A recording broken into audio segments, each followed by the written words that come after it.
बिस्मिल्लाहिर्रहमानिर्रहीम। क्लास 6 का बुक है जिसका 5 चैप्टर है। आज हम लोग पढ़ेंगे बादशाह और तबीब के बारे में। बादशाह और तबीब की एक कहानी पढ़ेंगे।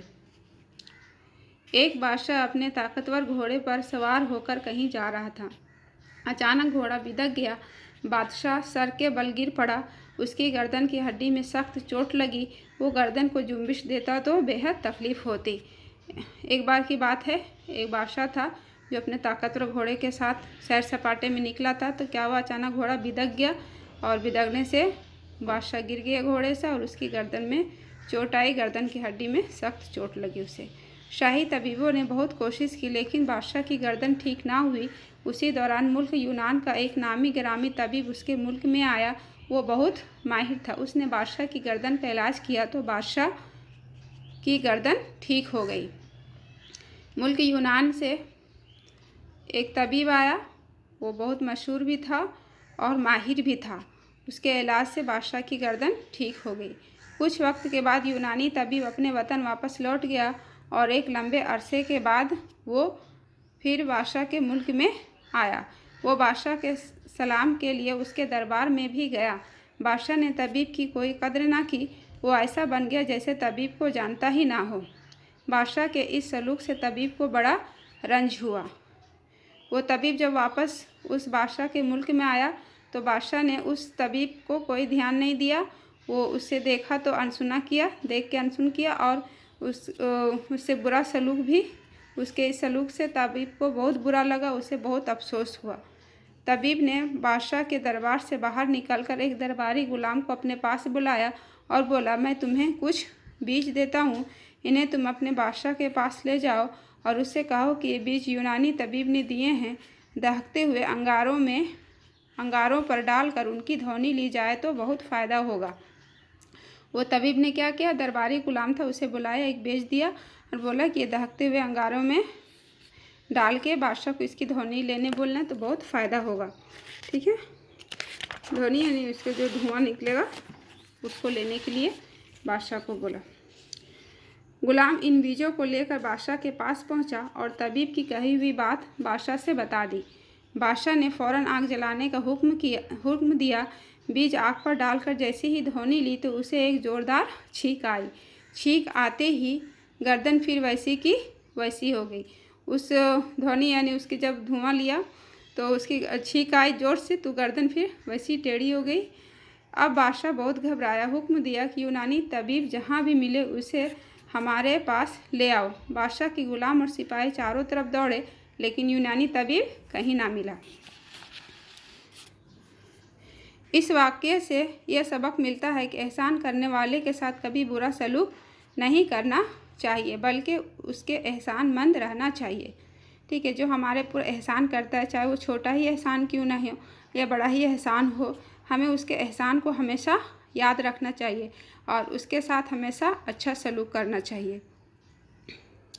किसी बुजुर्ग शायर ने क्या खूब कहा है, मोहसिन को भलाई से करो याद हमेशा, मोहसिन को भलाई से करो याद हमेशा, एहसान फरामोश कमीना है बुरा है, जो शख्स कमीना है न पाएगा भलाई, जो शख्स कमीना है न पाएगा भलाई, इरशाद नबी का है ये फरमाने खुदा है। इसमें शायर ने बताना चाहा है कि जो मोहसिन है, जो एहसान करने वाला होता है, उसे हमेशा भलाई के साथ याद करना चाहिए, उससे फरामोशी नहीं करनी चाहिए। ठीक है, अब हम लोग इधर देखते हैं आगे। मश्क दर्जा जर सवालात के लिए सही मतबादिल का इंतखाब कीजिए और इस पर टिक का निशान लगाइए। बादशाह किस चीज़ पर सवार था? घोड़े पर। बादशाह के मुल्क में यूनान से कौन आया? तबीब। बादशाह के गुलाम को तबीब हकीम ने क्या चीज़ दी? बीज। सही कौल के सामने हाँ और गलत कौल के सामने नहीं लिखिए। बादशाह घोड़े से गिर पड़ा? हाँ। यूनानी तबीब ने अपने इलाज से बादशाह की गर्दन ठीक कर दी? हाँ। बादशाह ने तबीब के साथ बहुत अच्छा बर्ताव किया? नहीं। बादशाह के जिस्म के किस हिस्से में चोट लगी? बादशाह के जिस्म के उसकी गर्दन की हड्डी में सख्त चोट लगी थी। बादशाह ने तबीब के साथ कैसा सलूक किया? बादशाह ने तबीब की कोई कद्र ना की, वो ऐसा बन गया जैसे तबीब को जानता ही ना हो। नीचे देखते हैं, दर्ज झेल सवालात के जवाब 2 या 3 जुमलों में लिखे। बादशाह की गर्दन आखिर में कैसी हो गई और क्यों? ठीक है। बीज आग पर डालकर जैसी ही धोनी ली तो उसे जोरदार छींक आई। एहसान फरामोश आदमी को कैसा कहा गया है?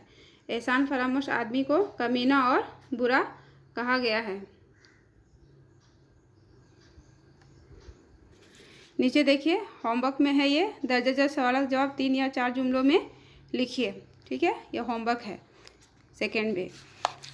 और नीचे देखते हम लोग, दर्ज झेल अल्फाज का इमला स्पेलिंग दुरुस्त कीजिए। ये मैं बना के लिख दी हूँ, आप लोग अपने बुक में भरिएगा। गुलाम गाफ से नहीं, गैन से। गुलाम, यूनान, सलूक, फ़ायदा और फ़ौरन। नोट में देखते हैं, जिस लफ्ज़ में अलिफ या हाय खफ़ी पर 2 ज़बर यानी अलिफ 2 ज़बर अन, अलिफ के ऊपर 2 ज़बर लगे तो उनकी आवाज़ नून में बदल जाती है।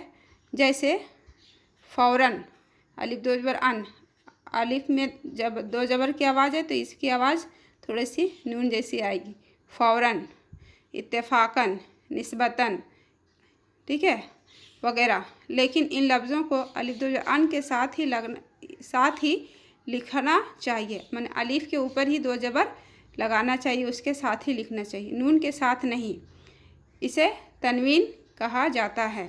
ठीक है, यहाँ पर सब में अलिफ है, अलिफ के ऊपर सिर्फ आपको 2 ज़बर लगाना है। अपने बुक में लगाइएगा। और लफ्ज़ किसे कहते हैं, मामिसाल के साथ समझाइए। हरूफ का मजमुआ लफ्ज़ होता है। ठीक है, जैसे काफ, रा, सीन, ये 4 हरूफ मिलकर क्या बने? कुर्सी। काफ, लाम, मीम 3 हरूफ मिलकर क्या बने? कलम। यहाँ पहला लफ्ज़ कुर्सी 4 हरूफ का मजमुआ है। ठीक है, कुर्सी में 4 हरूफ है और दूसरा लफ्ज़ कलम में 3 हरूफ हैं। ये आपका अमली काम है, होमवर्क में है, मैच द फॉलोइंग है, इसको मिलाना है। और ये भी है, इंसानी ज़िंदगी में डॉक्टर या हकीम की अहमियत पर अपने हमजमातों के साथ इजहार ख्याल पेश कीजिए, लिखिए।